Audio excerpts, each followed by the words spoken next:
bienvenue dans l'invité de l'interview aujourd'hui. Je reçois Johan van den Dries, bonjour. Bonjour. Alors vous êtes chef de file de la NVA à Bruxelles, au Parlement bruxellois. Vous êtes aussi au Conseil communal bruxellois. Mais je voudrais vous demander, est-ce que vous pensez de ce haro lancé sur Miss Belgique? Miss Belgique est une jolie anversoise d'origine philippine, ce qui lui vaut des félicitations, mais aussi pas mal de messages racistes. Je vous propose 3 types de réactions. Réaction A, la beauté n'a pas d'origine. Réaction B, les réseaux sociaux me font pleurer.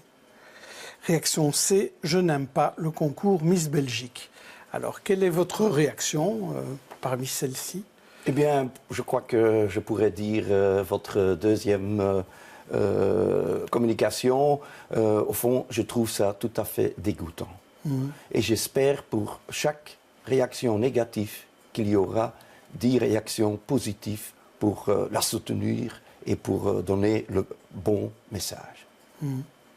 Donc, ces réseaux sociaux m'en font pleurer, c'est un peu exactement, ça. Oui. Et vous il y a des gens qui sont par exemple des spécialistes des réseaux sociaux. Chez vous, par exemple, Theo Franken, lui, il emploie beaucoup les réseaux sociaux. Est-ce que vous croyez que c'est la bonne manière de communiquer politiquement maintenant, c'est d'utiliser les réseaux sociaux?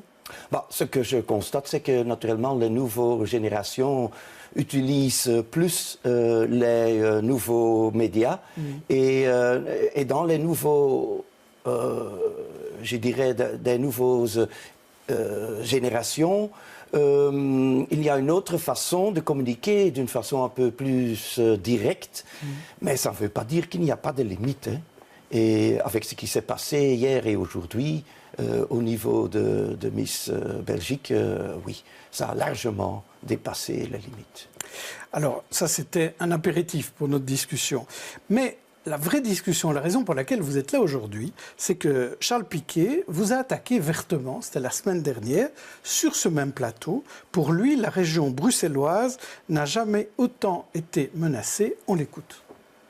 Elle est menacée par le fait qu'un parti anti-Bruxelles, anti-institution bruxelloise, la NVA, peut connaître un certain succès aux prochaines élections, peut se reposer sur des compagnons de route d'autres partis éventuellement pour créer une capacité de blocage de l'institution bruxelloise. C'est possible, c'est aussi. Alors, est-ce que vous allez bloquer Bruxelles, Johan van den Dries?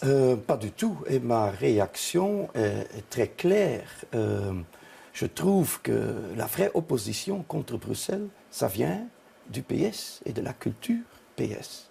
Et je voudrais faire un appel à tous les Bruxellois, inclus les francophones, inclus tous les politiciens de bonne volonté, pour que ça s'arrête, la culture PS. Et pour moi, le PS est la vraie raison pour l'état où notre région se trouve à l'heure actuelle. Le PS a une grande responsabilité. Elle était la partie dominante pendant presque les 30 dernières années. Et on voit la situation. Si je pourrais essayer de décrire la culture PS, c'est le laxisme au niveau de sécurité, au niveau de propreté, au niveau de l'intégration, au niveau de suivi et activation des gens qui cherchent un travail. Il y a environ 60 000 chômeurs qui ne sont pas suivis, vers un emploi. Mais il y a aussi le favoritisme. Il y a environ 15 entités administratives pour la gestion de l'administration, si je peux dire, de la région, dont 8 sont des gens du PS. Mais il y a aussi naturellement la manque de transparence, on connaît SAMU social, les pompiers maintenant. L'état où notre région se trouve au niveau de mobilité et transport public, c'est un drame. Je dirais, il y a les 2 niveaux de compétences qui, je dirais au niveau communal et au niveau de la région, qui créent des problèmes et des infarctus et des standstills.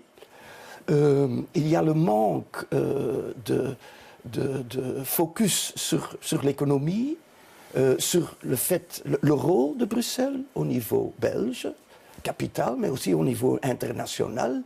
Et je peux continuer. Et aussi le fait que la relation avec la Flandre n'est pas du tout bonne. Et là aussi, le PS a pas investi dans une bonne relation. Et je trouve ça très dommage parce que Bruxelles a beaucoup d'opportunités. Mais à cause de cette culture, elle n'arrive pas à remplir toutes ces possibilités, toutes ces chances. Alors, ce qui est assez étonnant, c'est quand on entend des gens du PS, ils attaquent la NVA et ils en disent du mal sur tout ce que fait la NVA. Et j'ai l'impression que vous faites la même chose avec le PS, donc on a un peu les deux meilleurs ennemis. Et que finalement, vous vous renforcez l'un l'autre. Quand vous attaquez le PS, vous vous renforcez, et vous le renforcez aussi quelque part. Donc, est-ce que c'est pas un peu facile de dire que tout est de la faute du PS? Il y a d'autres partis qui ont gouverné Bruxelles avec le PS, notamment des partis néerlandophones, mais même des partis francophones. Le PS n'a pas toujours été numéro un. Le MR, PRL, FDF était numéro un pendant tout un temps. Est-ce qu'il ne faut pas nuancer le discours? Eh bien, ce que je trouve, en effet, il y avait d'autres partis, il y a aussi d'autres partis politiques qui ont une responsabilité. Et par exemple, avec ce qui se passe auprès des pompiers, la responsabilité des écolos. Et si on va encore un peu plus loin, de CDH est aussi importante. Là, vous parlez du ministre qui avait chaque fois les pompiers sous sa tutelle. Exactement. Christos Doulkeridis et Benoît Serex. Exactement, oui. Ouais. Mais on ne peut pas nier ce qui se passe à l'heure actuelle et on ne peut pas nier les problèmes de Bruxelles. Objectivement, Bruxelles a beaucoup de problèmes. Et c'est dommage, parce que ça pouvait aller d'une autre façon. Et on ne peut pas nier que le PS est quand même la partie dominante pendant au moins 20 ans. Donc, moi je viens du privé, je suis assez nouveau dans le monde politique, j'ai aussi beaucoup d'expérience au niveau international. Si je vois la façon dont la gestion a lieu, et j'arrive presque toujours auprès de la même parti politique, c'est le PS. Prenons un cas précis, les allocations familiales par exemple. Aujourd'hui, on ne sait pas très bien à Bruxelles vers quel modèle on va. Est-ce qu'on irait vers le modèle flamand et le modèle wallon avec une forte somme pour les nouveaux enfants, ou le modèle du gouvernement bruxellois, en tout cas du gouvernement sans le CDH, avec tous les enfants auraient la même chose? Qu'est-ce qui est la meilleure solution pour le NVA Bruxelles? Moi, je trouve que au niveau de cette réglementation, qu'il faut quand même éviter qu'il y a trop de différences avec la Flandre et la Wallonie. Pour la simple raison qu'il y a beaucoup de gens qui changent de région et que ça crée beaucoup de problèmes au niveau de si on déménage de région. Donc ça, c'est un aspect. On n'était pas terriblement, au fond, on était vraiment contre le fait que la région bruxelloise serait compétente pour les allocations familiales, parce qu'on trouve que c'est un aspect, une compétence pour les communautés. Et si on aurait, nous, suivi, le système aurait été plus facile, parce que si on voit au niveau de déménagement vers la Flandre ou l'inverse, ou vers la Wallonie et l'inverse, ça reste, la plus grande partie de ce déménagement reste dans les communautés. Oui, mais un petit néerlandophone ou un petit francophone n'aurait peut-être pas nécessairement la même chose à Bruxelles si ça avait été ce système-là. Ça, c'est exact, mais il y a d'autres domaines où il y a des différences. À l'heure actuelle, les allocations sont différentes aussi, dépendant du statut de la mère ou du père. Donc, je trouve qu'il ne faut surtout pas aller trop loin avec la doctrine, mais surtout trouver des solutions qui marchent en réalité. Alors ici, si jamais ce dossier-là revient au Parlement, ça veut dire que vous pourriez soutenir le projet du CDH de se baser plutôt sur les modèles wallons et flamands?